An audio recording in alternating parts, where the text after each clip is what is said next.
Puede tomar su asiento y vamos hoy a compartir una enseñanza que lleva por título Afirmando el corazón con la gracia. Afirmando el corazón con la gracia. Abra su Biblia en el libro de los Hebreos, capítulo 13, verso 8, verso 9 al 10. Hebreos 13, 10. Solo voy a poner la grabación, se me olvida.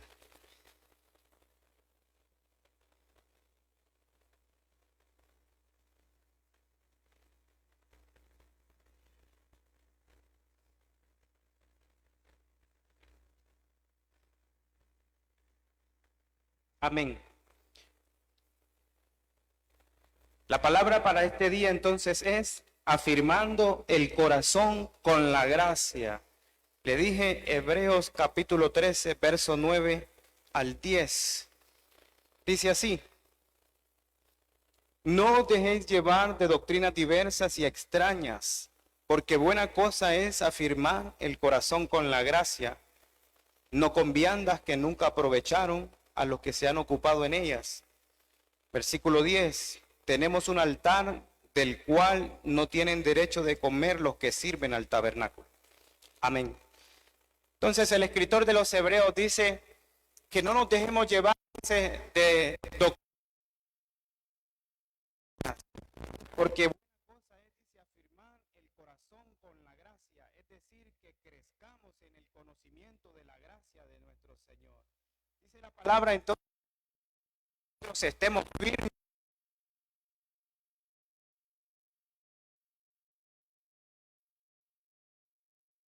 Comprender bien lo que es la gracia, porque lamentablemente en cuanto a la gracia ha habido mucha confusión, falta de enseñanza quizá, porque el pueblo de Dios no ha comprendido bien lo que es la gracia. Mire lo que dice entonces el versículo 13. Perdón, el 10. Tenemos un altar, dice, del cual no tienen derecho a ver los que sirven. Cuando el escritor de los Hebreos dice que tenemos un altar, refiere al altar que Cristo, el altar donde Cristo derramó su sangre.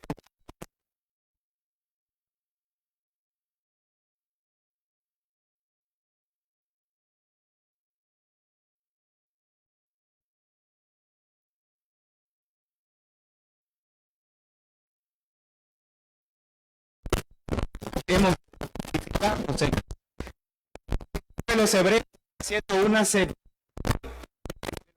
tabernáculo celestial, el cual Cristo nos hace participar y hace una diferencia entre el tabernáculo, que era lo que representa la ley de Moisés.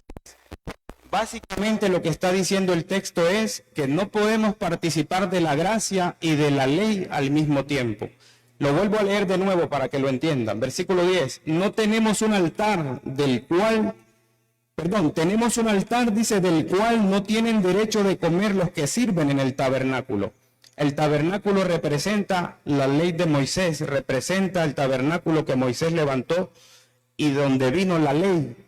Pero dice que el altar en el que ahora venimos a presentarnos es al trono de la gracia, como dice allá la palabra, que nos presentamos confiadamente, dice, hasta el trono de la gracia. Entonces, no entramos a la presencia de Dios o no vivimos en la presencia de Dios por medio de la ley, sino más bien por medio de la gracia, por medio de lo que Cristo hizo en la cruz del Calvario por su sacrificio. La Biblia dice que Él abrió un camino nuevo y vivo, que es su carne y es su sangre. De ese altar está hablando aquí el escritor, que estamos en un nuevo pacto, en una nueva dispensación. La dispensación de la ley ha terminado y ahora estamos en la gracia. Entonces, para empezar, quiero explicarles solamente un poquito acerca de lo que es y fue la ley, porque hay que tener cuidado, porque a veces pareciera que los creyentes tienen una mezcla entre ley y la gracia, pero la Biblia es bien clara en enseñar que si estamos bajo la gracia ya no debemos estar bajo la ley. O está con una o está con otra. ¿Entiende? Pero no puede mezclar la ley con la gracia, porque sería quitarle mérito al sacrificio de Cristo. Entonces, vaya conmigo a Gálatas 3:19, solo para que veamos lo que dice el apóstol Pablo acerca de la ley. El apóstol Pablo dice que la ley no ha fracasado, sino que ha cumplido su propósito. Hay un propósito por el cual Dios estableció la ley. Entonces, no estamos bajo la ley, definitivamente no. En Romanos 6:14, el apóstol Pablo dice que ya el pecado no se enseñoreará de nosotros, dice, porque no estamos bajo la ley, sino que estamos bajo la gracia. Porque el mismo apóstol Pablo dice en 1 Corintios 15:56 que el poder del pecado es la ley. O esa palabra, el poder del pecado es la ley, dice. Es como cuando usted le dice a alguien no haga algo y entonces le dan más ganas de hacerlo. Los que tenemos hijos sabemos de eso, ¿va? Le dice no haga una cosa y entonces le dan más ganas de hacerlo. Por eso la Biblia dice que el poder del pecado es la ley. Es decir, la ley inquietaba a las personas a transgredir la misma ley. Mire lo que dice Gálatas, por ejemplo. Gálatas 3:19. Y dice el apóstol Pablo, el propósito de la ley. Entonces dice, ¿para qué sirve la ley? Cualquiera pudiera hacer esa pregunta hoy, pero ¿para qué sirve la ley si ya no estamos bajo la ley? ¿O para qué sirvió si no pudo salvar a nadie? Aquí lo va a explicar él. ¿Para qué estamos bajo? Dice, entonces, ¿para qué sirve la ley? Fue añadida a causa de las transgresiones, hasta que viniese la simiente a quien fue hecha la promesa. Y fue ordenada por medio de ángeles en manos de un mediador. Entonces, oiga lo que dice esta palabra. Dice que la ley fue agregada, dice, a causa de las transgresiones. Las transgresiones es el pecado. La ley, dice, fue puesta para que las personas se dieran cuenta de que eran pecadoras. Pero la ley en sí misma no podía salvar a nadie. Y no puede salvar a nadie todavía. Son 613 mandamientos que contiene la ley. Y la Biblia dice que con un solo mandamiento que usted quebrante es culpable de toda la ley. Eso lo enseña Santiago.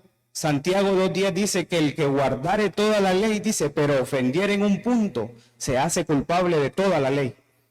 Así que es imposible que las personas vivieran o que agradaran a Dios por las obras de la ley. Ningún hombre, solamente el Señor Jesús fue capaz, dice, de cumplir toda la ley. Él lo dijo, yo no vine, dice, a abrogar la ley, sino que vine a cumplirla. Jesús es el único que cumplió la ley y eso le dio el poder para hacernos entrar juntamente con Él en esta gracia.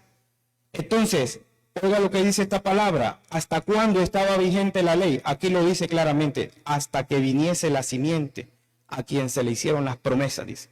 La simiente es Cristo. Hasta que Cristo, dice, apareciese en el mundo, entonces hasta que Cristo fuera glorificado ahí en la cruz del Calvario, hasta ese día la ley iba a ser vigente. Pero una vez venida la simiente, la ley ha quedado atrás. ¿De acuerdo? Ahora, siempre en Gálatas, en el 3:24, un poquito más abajo, oiga lo que dice esto. De manera, dice, que la ley ha sido nuestro ayo para llevarnos a Cristo, a fin de que fuésemos justificados por la fe. Esa palabra ayo es como un tutor, un maestro, si usted quiere. Dice que la ley fue el tutor que nos llevó a Cristo. La ley es la que se encargó de hacerle ver a las personas que eran tan pecadoras que necesitaban un Salvador. Y ese es el propósito por el cual la ley fue puesta. Algunas personas han dicho, Dios se equivocó, entonces no hubiera dado la ley, porque no podía salvar a nadie. No, el plan de Dios ha sido perfecto desde el principio. Solamente que tuvo que Dios enseñarle a través de la ley a las personas que éramos tan malos que necesitábamos un Salvador. Por eso dice que la ley, dice, de nuevo lo leo, el 24, de manera, dice, que la ley ha sido nuestro tutor hasta llevarnos a Cristo, para llevarnos a Cristo. ¿Se entiende eso? Que la ley fue la que hizo ver a las personas, dice, que estaban en un estado de pecado y que necesitaban un Salvador. Ese es el propósito de la ley, pero la ley no pudo salvar a nadie. Ahora, ¿por qué estamos hablando de esto? Porque la iglesia, el cuerpo de Cristo, debe aprender a caminar en esa gracia, debe aprender a afirmarse en la gracia. Y cuando hablamos de aprender a afirmarse en la gracia, hablamos de que tenemos que tener una buena comprensión de lo que es la gracia. Y que no necesitamos hacer obras de la ley o mezclar la ley con la gracia para agradar a Dios. Sepa una cosa, que la gracia es un regalo de Dios. Es inmerecido. Usted no lo puede comprar. No lo puede ganar. La Biblia dice que Noé halló gracia a los ojos de Dios. Pero no se la ganó, la halló, dice. Y lo mismo es para nosotros. Entonces, nosotros no podemos mezclar gracia con ley. Mire Romanos 6:14, solo para leérselo ahí. Atrasito. Romanos 6:14, el apóstol Pablo viene enseñando también. Y mire lo que dice acá. Versículo 14. Porque el pecado no se enseñoreará de vosotros, dice. Pues no estáis bajo la ley, sino bajo la gracia. Dice que el pecado ya no puede gobernar a los creyentes. Y alguien puede preguntar, una persona dijo la otra vez, ¿qué problema tienen los cristianos? Dice, porque es imposible que uno no peque, dice. Pero lo que la Biblia está enseñando aquí es que el estado de pecado en que la persona estaba, sin Cristo, sin salvación, sin vida eterna, esa manera de vivir ya no tiene poder sobre nosotros. Porque antes en el mundo uno pecaba sin temor. El hombre, si tenía 10 mujeres, se sentía más orgulloso, ¿entiende? Y no sentía nada, se sentía más bien dichoso, ¿va? Entonces, bajo la ley o en el estado de pecado, la gente pecaba sin remordimiento. Ahora, los creyentes ya no estamos en estado de pecado. En Cristo hemos sido liberados del poder del pecado. Antes, se lo voy a poner más fácil, en el mundo usted no tenía derecho de opinar si quiere pecar o no quiere pecar. Ahora en Cristo usted puede decidir. Porque, por ejemplo, el que tiene vicio de beber, cuando ya es sábado le pica el estómago. Está dominado por la carne y no puede decir que no. Ahora, el que ya está en Cristo, ese ya tiene la voz del Espíritu Santo dentro. Empieza la batalla dentro de la persona y le dice, eso está mal, eso no lo haga. ¿Entiende lo que trato de decir? ¿Entiende lo que es estar en el estado de pecado? Es estar sin Cristo. Ahora, mire esto entonces, en el 14 dice, porque el pecado no se enseñoreará de vosotros, dice, pues no estáis bajo la ley, sino bajo la gracia. Esa palabra es contundente, definitivamente, dice Pablo, no estamos bajo la ley. Por eso es que en la iglesia o en las iglesias no se pueden agarrar cosas de la ley para añadirle a la gracia. No, la salvación vino por gracia, dice Efesios 2:8. No le puede agregar nada ni le puede quitar nada. ¿Entiende? Entonces, mire conmigo en el libro de Juan, capítulo 1, porque Juan está dando testimonio acerca de Jesucristo y él nos va a dar una buena descripción acerca de lo que hemos recibido.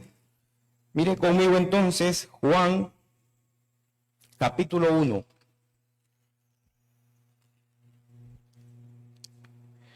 Dice,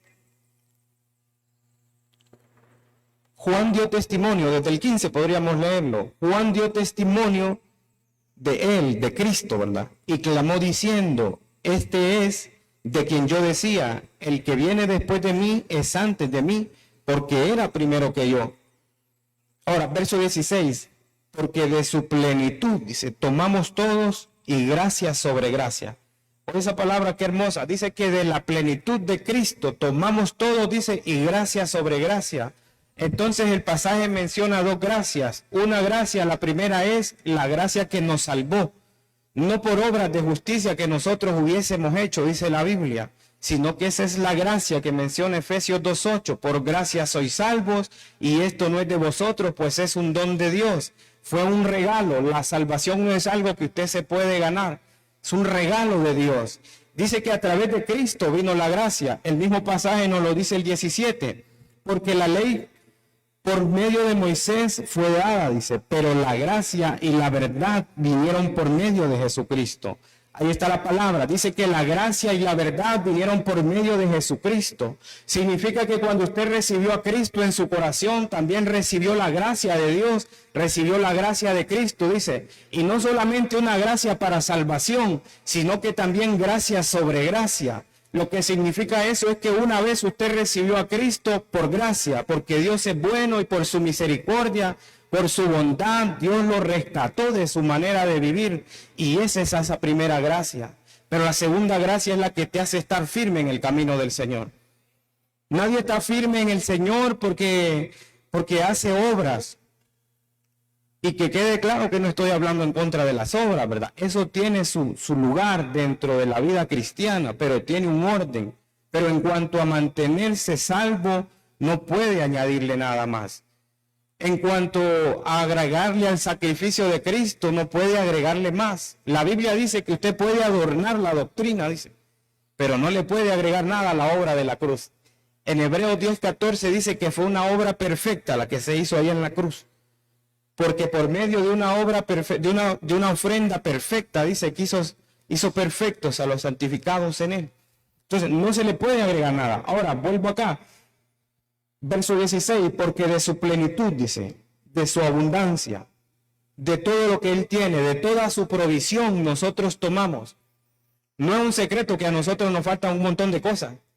¿Sabe qué significa eso? Que donde usted es débil, donde usted es escaso, la gracia del Señor lo rescata, lo ayuda. El apóstol Pablo dice que había orado por un aguijón en su carne, ¿va? Y entonces dice que el Señor le dijo que te baste mi gracia, le dice, porque mi poder se va a perfeccionar en tus debilidades.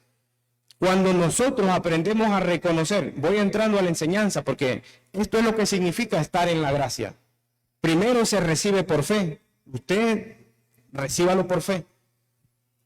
A veces la gente dice, es muy bueno este mensaje de la gracia para recibirlo. Es muy bueno para ser cierto. Sepa una cosa, la gracia nos ha libertado, nos ha dado libertad. Entonces, estamos tan acostumbrados a vivir bajo condenación, estamos tan acostumbrados a que nos digan que va para el infierno. La gente está tan acostumbrada a que le digan que es mala, que cuando le dicen que Dios, a través de su gracia, lo quiere salvar de todas esas cosas, la gente dice, no puede ser tan fácil. Pero es así de sencillo. Entonces, aquí voy entrando a la enseñanza. Lo primero que tiene que saber de la gracia es que se recibe por fe. Abra su boca y usted diga, Señor, yo recibo tu gracia. Señor, yo recibo tu gracia y de tu plenitud yo tomo, Señor, y gracia sobre gracia. Eso es practicar la fe. Por la fe usted dice, Señor, yo recibo esa gracia. Estuve la otra vez viendo un documental de la vida del evangelista Billy Graham. Y él empieza a contar, ¿va? Cómo dice que él empezó predicando y no pensó que iba a ser tan reconocido a nivel mundial. Y él tenía sus mensajes, ¿va? Porque no sé si será cosa de los evangelistas, pastor, porque decía el doctor John Guichot también, ¿va? Que él tenía los mensajes preparados, dice, los predicaba en todos lados, los mismos, ¿va? Entonces dice Billy Graham que llegó un momento que era tan demandado que lo invitaban a tantos lugares que él no sabía que iba a predicar ahora, dice. Dijo él, Señor, ya terminé todos los sermones que tenía listo, dice, ¿y ahora qué voy a predicar? Dice. Y dice que no sabía entonces qué iba a predicar, y dice él que ese día, dice, que él aprendió a reconocer que él no estaba ahí porque él era diestro con la palabra, sino que era la gracia de Dios que lo había llevado hasta ahí. Y dice que él se tiró sobre su cama, dobló su rodilla y dijo, Señor, dame gracia porque no sé qué voy a predicar. Y empezó, dice, a depender de Dios mucho más todavía. Entonces, eso es la gracia. Primeramente, recuerde esto, se recibe por la fe. Recíbalo por fe. No se sienta indigno. Si Cristo pagó el precio, no se haga robado. Acéptela, recíbela por fe. Reciba la gracia al Señor. Entonces, ¿qué le quiero decir con esto? Que la gracia nos alcanza donde nosotros nos quedamos en el camino, porque el esfuerzo de nosotros no nos alcanza. El esfuerzo suyo y el esfuerzo mío no alcanza para vivir una vida cristiana en victoria. No alcanza. Usted puede ser la persona más disciplinada como quiera, y la disciplina es buena, pero llega un momento en el que usted va a necesitar de la gracia. va a tener que comprender que no está aquí o que no ha llegado hasta aquí por su propia fuerza, sino que es la gracia del Señor que nos ha ido ayudando, nos ha ido trayendo. Entonces, de eso se trata, afirmar el corazón con la gracia. Entre más nosotros entendemos que la gracia del Señor es la que nos va sosteniendo, nos va llevando, usted se empieza a poner más firme. Usted dice, no depende de mí, no depende de mi fuerza, es en la fuerza de Dios. Por eso la Biblia dice, fortalezcanse en el Señor y en el poder de su fuerza, porque no es de su fuerza. ¿Entiende? Entonces, dice acá que de su plenitud recibimos todo, dice. Ahí está incluido usted. Yo me incluí ahí, va, porque dice todos, entonces usted puede tomar también de ahí, dice, de su plenitud, de su abundancia. Cristo no está escaso, Él tiene recursos inagotables. Alguien puede decir, yo no puedo predicar, no sé cómo se prepara un mensaje, no sé cómo hablar delante de la gente, pero le aseguro una cosa, si usted pide la gracia del Señor, se le manifiesta. Usted empieza a fluir, pero usted tiene que recibir por fe, ¿entiende? Porque no crea que yo nací siendo predicador. Si yo lo que menos era predicador. Y sigo aprendiendo. Cuando uno se para a predicar, no es porque la persona sea superdotada, no es que por la fe, uno se lanza por la fe y confiando en la gracia del Señor. ¿Usted cree que a los predicadores, yo he escuchado hombres predicadores famosos decir, me tiemblan las rodillas todavía? El apóstol Pablo, siendo un hombre tan grande en la fe, dijo, estuve entre los corintios con temor y temblor, dice. O sea que se le movían las piernitas todavía ahí. Pero ¿sabe qué dijo el apóstol Pablo? Yo he trabajado mucho más que los otros apóstoles, dice. Pero no yo, dijo él después, sino la gracia del Señor en mí, dijo él. ¿Lo ve? Entonces no se trata de que nosotros somos capaces. Más bien la Biblia dice que nuestra capacidad viene de Dios, de su gracia, de su plenitud. De todo lo que Cristo es y de todo lo que Él tiene, nosotros recibimos también. Pero es por fe que usted acepta esa gracia. ¿Entiende? Ahora, mire lo que es estar sin gracia, porque aquí hay un pasaje que nos revela cuál es la condición de las personas cuando están fuera de la gracia. Miren Mateo capítulo 4, versículo 12, porque nos revela un aspecto, o nos revela, mejor dicho, el comienzo del ministerio del Señor Jesús, cuando comenzó a predicar. Y dice el versículo 12, cuando Jesús oyó, dice, que Juan estaba preso, volvió a Galilea, y dejando a Nazaret, vino y habitó en Capernaum, ciudad marítima, en la región de Zabulón y Neftalí, para que se cumpliese lo dicho por el profeta Isaías, cuando dijo, tierra de Zabulón y tierra de Neftalí, camino del mar, al otro lado del Jordán, Galilea de los gentiles, dice. Verso 16, el pueblo asentado en tinieblas vio gran luz, y los asentados en región de sombra y de muerte, luz les resplandeció. Ahí comenzó el Señor Jesús a derramar su gracia, empezó a predicar que el reino de los cielos se había acercado y empezó a traer buenas noticias, no solamente en aquel tiempo, sino todavía sigue derramando de su gracia, porque donde quiera que Él llega, donde Él trae su gracia, la gente deja de estar en tinieblas. Dice la Biblia aquí que en ese lugar donde Jesús no había estado, dice que la gente vivía en tinieblas. Eso es lo que representa en la muerte espiritual en que vive la gente, la ceguera espiritual. Dice que eran reos de muerte, personas que vivían sin esperanza y esperando solamente morir. Y esa es la vida de la gente cuando vive separada de la gracia de Dios.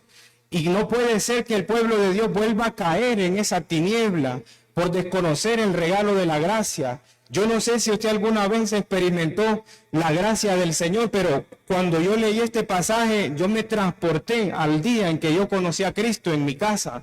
Ese día yo estaba en una depresión terrible ahí en ese lugar y de repente solamente sentí que alguien se sentó junto a mí y tuve una visión donde vi a mi madre orando de rodillas. Y solamente yo dije, Señor, tú existes, dije. Pero me identifico con este pasaje porque estaba en una tiniebla terrible, dice. Así vive mucha gente, dice, sin salida. La gente dice, no hay solución. ¿Qué piensa usted de las personas que se quitan la vida? no encontraron una salida, no encontraron una solución. Pero para eso vino la gracia. ¿Entiende entonces qué cosa es la gracia? La ley no podía producir vida en los creyentes. La ley no podía salvar a nadie. Más bien la ley en un sentido apartaba a la gente de Dios. ¿O qué le parece, por ejemplo, que la ley decía que un leproso no podía estar cerca de las demás personas? Pero cuando viene Cristo y empieza a manifestar su gracia, Él vino y sanó leprosos y estuvo con una mujer que estaba fluyendo en sangre y se acercó a los pecadores y se acercó a los publicanos. ¿Y qué le parece eso? Que ante la ley eran personas despreciadas. Pero cuando Cristo apareció, por eso dijo allá Juan que por medio de Cristo vino la gracia y la verdad. Vino a manifestarse el favor de Dios sobre las personas, vino a manifestarse el amor de Dios, vino a manifestarse la misericordia del Señor y a alcanzar a los que no podían ser alcanzados por la ley, porque la ley separaba a un montón de gente, pero la gracia en Cristo nos acerca a Dios. Por eso es que el cristiano, por eso es que el creyente no puede estar volviendo a tomar cosas de la ley o no puede estar volviendo a querer agradar a Dios solamente por medio de las obras o por medio de una religión muerta. No, es por su gracia. Si usted entiende que su gracia lo alcanzó y que nunca lo va a soltar, porque dice que recibió gracia sobre gracia, gracia para ser salvo y gracia para mantenerse en el camino del Señor, para mantenerse firme. Por eso es que Judas dice en su carta que Dios es poderoso para guardarnos sin caída, dice. Dice que Dios es poderoso para ayudarte, para que no vuelvas al mundo. Porque cuando le falles al Señor, de cualquier manera puedes acercarte una vez más. ¿A dónde dice la Biblia? Al trono de su gracia. Y alcanza gracia, dice, y oportuno socorro. Porque dice que tenemos un sumo sacerdote que sabe compadecerse de nuestras debilidades. Y eso se llama gracia. Por eso es que mucha gente vuelve atrás, porque tropezó. Y luego viene el enemigo y empieza a trabajar su mente, lo acusa y lo saca. Porque esa persona no estaba firme en la gracia del Señor. Pero cuando usted entiende que la gracia del Señor es suficiente, como Dios le dijo a Pablo, mi gracia te basta, le dijo. Lo mismo dice el Señor, la gracia es suficiente para hacerte volver, para que dejes el pecado y venzas y sigas adelante.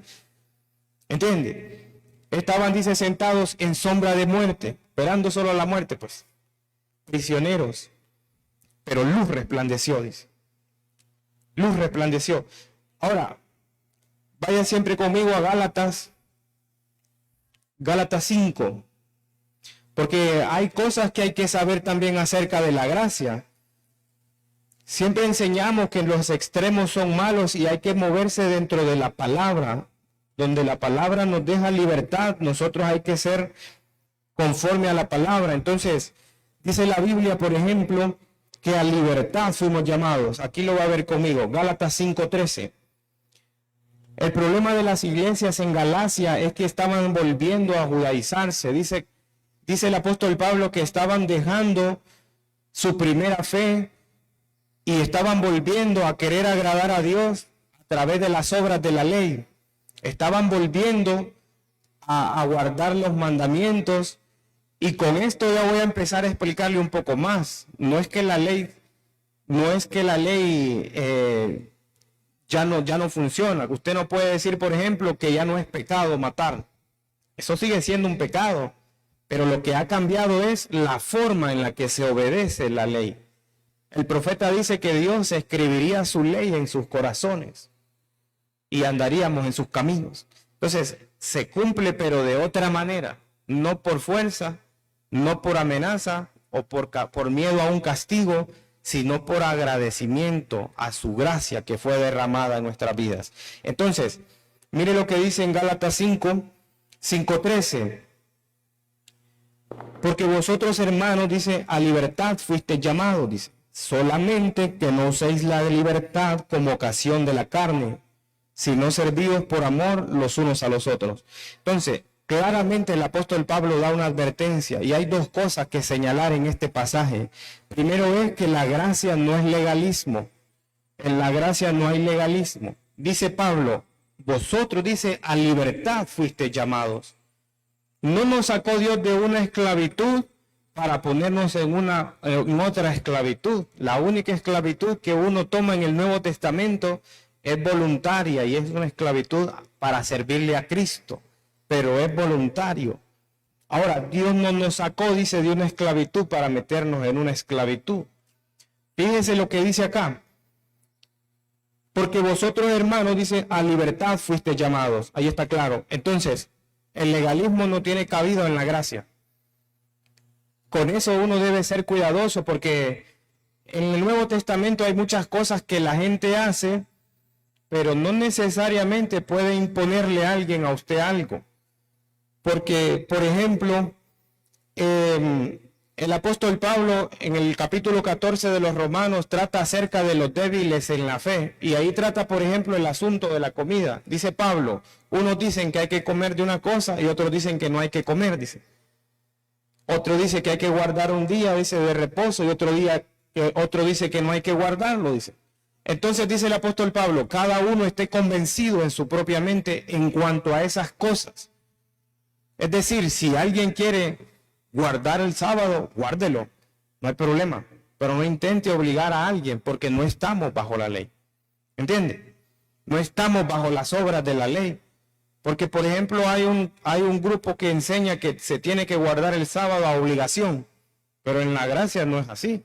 O sea, ¿entiende? Hay libertad, dice, a libertad fuiste llamado, dice, en cuanto a las cosas de ese tipo, ¿verdad? Porque usted mira, por ejemplo, qué sé yo, dice entonces que a libertad fuiste llamado, dice, en cuanto a eso de legalismo, podríamos hablar muchísimas cosas sobre eso, pero lo cierto es que, por ejemplo, dijo el apóstol Pablo, que en cuanto a la comida que se sacrifica, dice, en esos lugares a los ídolos, dice, ni porque comas eres menos santo, dice, ni porque no comas eres más santo. ¿Entiendes? Entonces hay ciertas libertades, pero nosotros debemos ser cuidadosos de no llevarla a los extremos, porque cuando usted toma la gracia como libertinaje para pecar, entonces se fue a un mal extremo, eso está malo. Y si por otro lado se va a ser legalista y empieza usted a juzgar a las personas porque no hacen como usted, eso también está mal.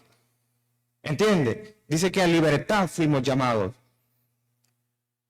Solamente dice que no, solo que no uséis la libertad, dice, como ocasión para la carne. Es decir, no se aproveche la gente en decir, como estamos en la gracia, me puedo tomar una cervecita, como estamos en la gracia, puedo ir a bailar un día, como estamos en la gracia, el Señor me va a volver a perdonar. No es con esa actitud.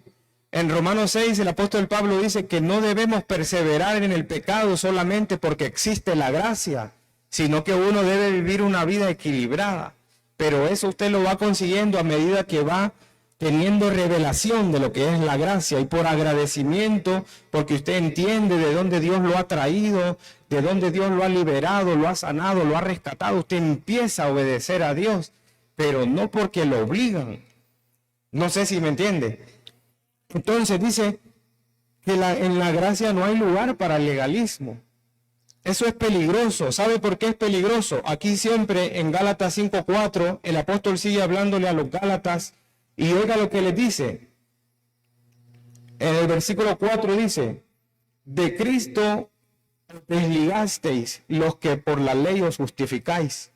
Y esa palabra dice, de la gracia habéis caído. O sea que se puede caer de la gracia, dice ahí, sí se puede. Pero no porque Dios te ha soltado. La Biblia dijo allá que recibimos gracia para ser salvos, pero también gracias para ser sostenidos por Dios. Ahora, se lo voy a decir en palabras simples para que lo entienda. Si usted decide dejar a Cristo por voluntad propia, Él no lo puede obligar tampoco, porque usted tiene su libertad. Tiene la misma libertad que tuvo Lucifer en el cielo para decidir amar a Dios o no, y la misma libertad que tuvo Adán y Eva en el Edén para decidir si obedecer a Dios o no. Esa misma libertad usted la sigue teniendo, y si usted quiere salirse de la gracia, pues Dios lo deja. Pero no es Dios que te saca. Pablo le dijo a los Gálatas, ustedes, dice, han caído de la gracia, se han desligado de Cristo, se han apartado de Cristo. ¿Entiende? Por eso es que usted no puede revolver gracia con ley, porque entonces usted se desliga de Cristo. Dice usted, es como si la gente dijera, no, el sacrificio de Cristo no lo necesito. Yo me desligo de él y voy a agradar a Dios por la religión, por medio de la religión, por medio de vivir el evangelio a mi manera. ¿Entiende? Ya regreso aquí, pero mire un pasaje en Jeremías 2:13, porque el profeta Jeremías muestra un reclamo que Dios hace al pueblo. Dice el versículo 13 de Jeremías 2, porque dos males ha hecho mi pueblo, dice, me dejaron a mí fuente de agua viva y cavaron para sí cisternas rotas que no retienen agua. Esa palabra, dice Dios, la gente, mi pueblo, dice Dios, me dejan a mí, dice, que soy fuente de agua viva para hacer ellos sus propias cisternas rotas que no retienen agua. ¿Sabe cómo se llama eso? Religión. Que la gente quiere hacer su cristianismo a su manera. Como dice el pastor, el evangelio según salió, según yo creo, según yo pienso. Dejan a Cristo, dice, para hacer su propia religión. Cada persona a veces tiene su propia manera, dice. Ya la Biblia enseña algo, pero es que yo creo que no es así, dice la gente. ¿Entiende? Dejan a Cristo, dice, fuente de agua viva, dice, para estar en una religión muerta y vacía. Entonces, el legalismo mata a la gente. El legalismo trabaja con lo externo, desde afuera. Era el problema de los fariseos. Usaban ropa bonita, dice Jesús. Andaban bien elegantes, pero por dentro dice que estaban malos.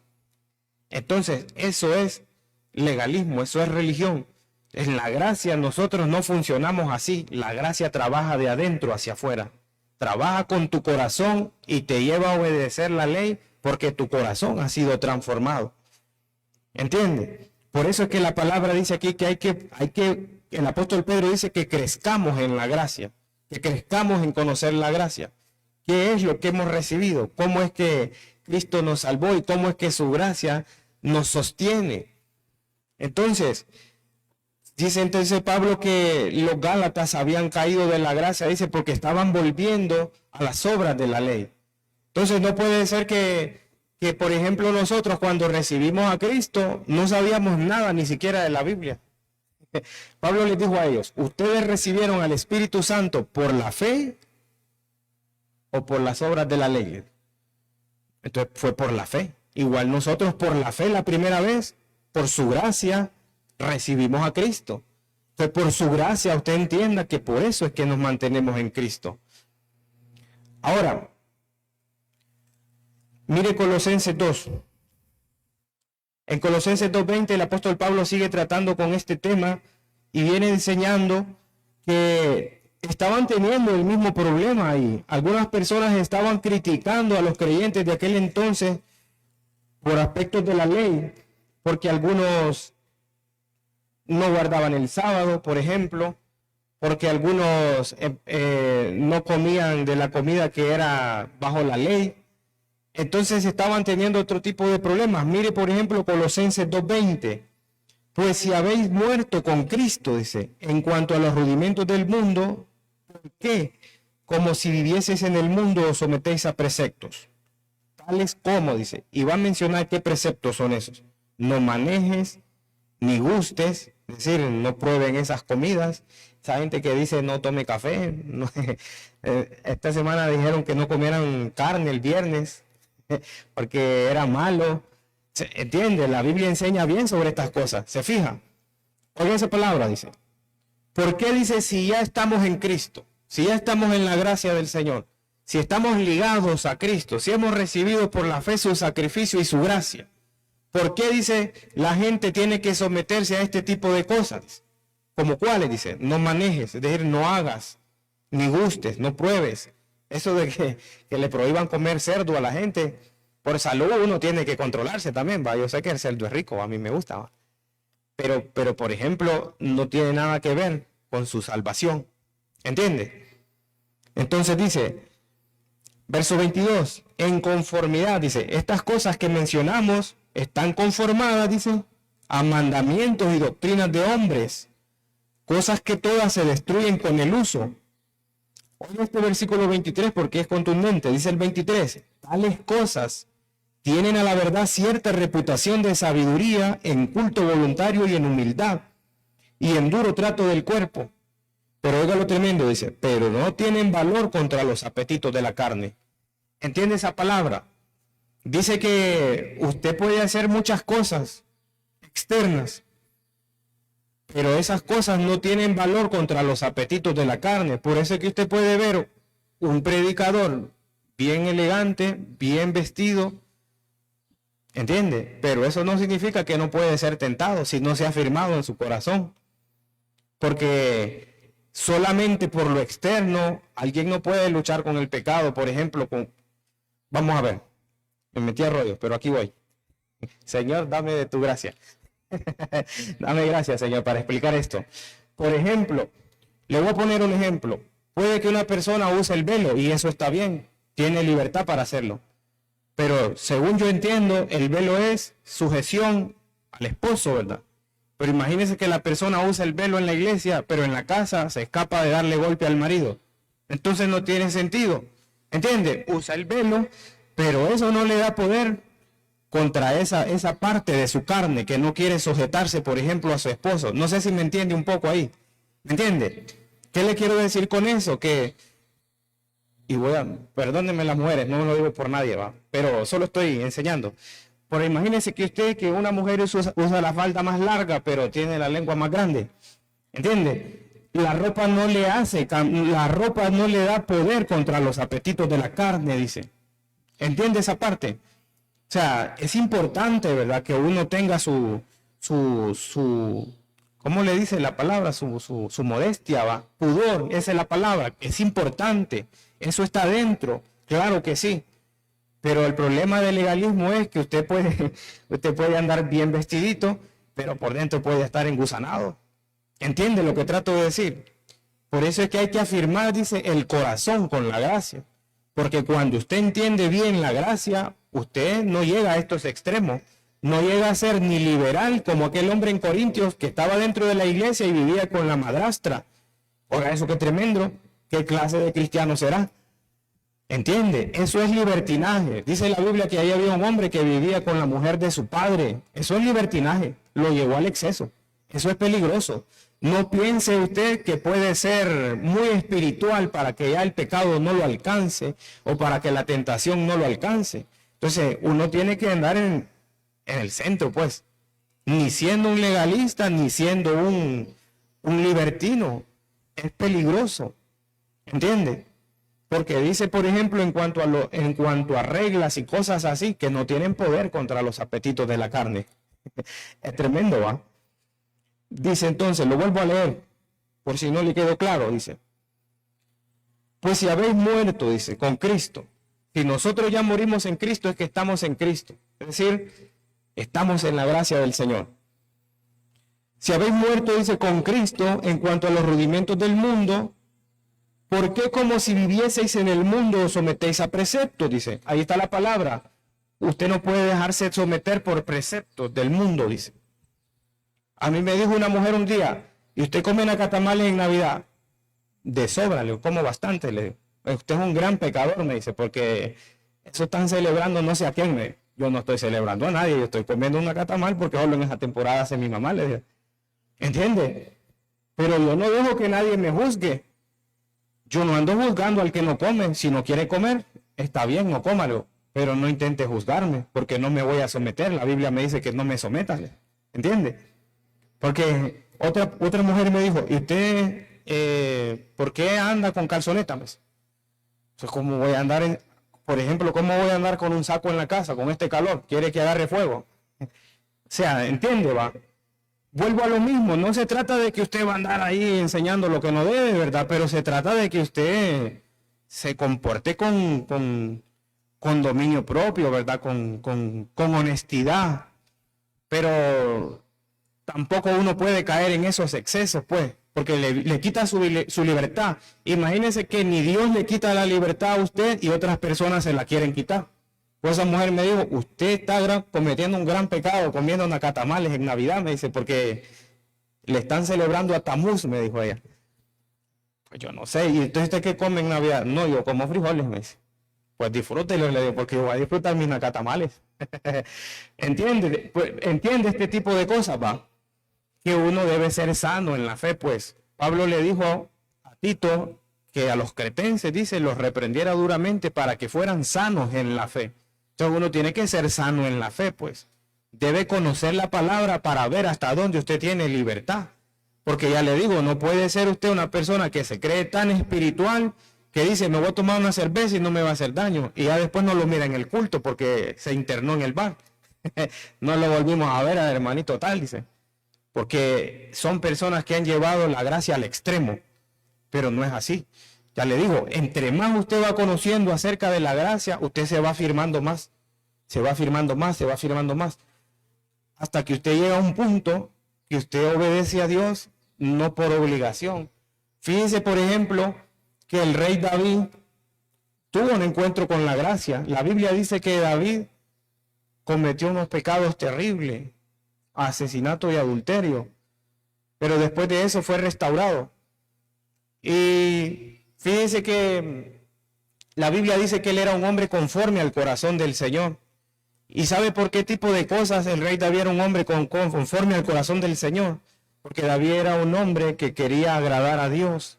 Dijo en una ocasión él, yo estoy viviendo en este palacio tan bonito, dijo, y el arca de la presencia de Dios está en una carpa, dijo él. Pero fíjese que Dios no le pidió a él hacer un templo, sino que se lo pidió a su hijo, a Salomón. Pero ese tipo de cosas es lo que va a hacer la gracia con nosotros, que nosotros lleguemos a hacer cosas para Dios sin que Él nos las pida. Dios no va a necesitar decirle a fulanito de tal, deje de ser chismoso. Usted, sin que se lo pidan, va a hacerlo. ¿Entiende? Sin que se lo pidan, usted va a congregarse. Sin que se lo pidan, usted va a dejar de mentir. Y así, cuando más conoce la gracia, más quiere obedecer a Dios, más quiere agradar a Dios, sin necesidad de que la ley te lo diga. Por eso es que la gracia está por encima de la ley. Porque no es que la ley ya no existe en ese sentido, porque ya le digo, sigue siendo pecado matar y adulterar, sigue siendo pecado. Pero la gracia es la que te da el poder para vivir por encima de la ley. Por eso dice que no está bajo la ley.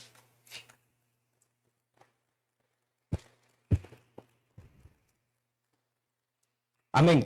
Entonces, mire 2 Corintios capítulo 12. El apóstol Pablo, me salí de ahí, creo que entré mucho ahí, pero usted me entendió lo que traté de decir, va. Que no deje que nadie le quite su libertad en cuanto a ese tipo de cosas. Porque ya lo dijo el apóstol Pablo, a libertad fuimos llamados, dice. A libertad fuimos llamados. Entonces, 2 Corintios, capítulo 12, el apóstol Pablo dice que está sufriendo por un aguijón en su carne y entonces dice que ha orado al Señor 3 veces acerca de eso para que lo quite de él. Usted ya conoce el pasaje, pero vamos a ir de todas formas y lo vamos a leer. Capítulo 12:9. Dice aquí, si lo quiere leer desde el 7, dice, y para que la grandeza de las revelaciones no me exaltase desmedidamente, me fue dado un aguijón en mi carne o un mensajero de Satanás que me abofetee, para que no me enaltezca en sobremanera, respecto a lo cual 3 veces he rogado al Señor que lo quite de mí, y me ha dicho, bástate mi gracia, porque mi poder se perfecciona en la debilidad. Entonces, dice esta palabra que la gracia es el poder de Dios perfeccionándose en tus debilidades. En muchas áreas de su vida donde usted se considera débil, la gracia del Señor se va a perfeccionar. Nunca se descalifique usted solo a sí mismo, no diga usted, es que yo no voy a poder nunca dejar esta inclinación hacia este pecado. No, en lugar de eso diga usted, Señor, dame de tu gracia en esta área de mi vida. Dame de ese poder de tu gracia que opere en mi vida para yo poder vencer. Básicamente lo que está diciendo ahí es que cuando usted y yo dejamos de confiar en nuestra propia carne y dejamos que la gracia del Señor opere en nosotros, entonces dice que vamos siendo perfeccionados, vamos madurando espiritualmente, vamos creciendo, pero tiene que, ya le dije, por la fe. Y eso es fácil, yo lo practico de esa manera.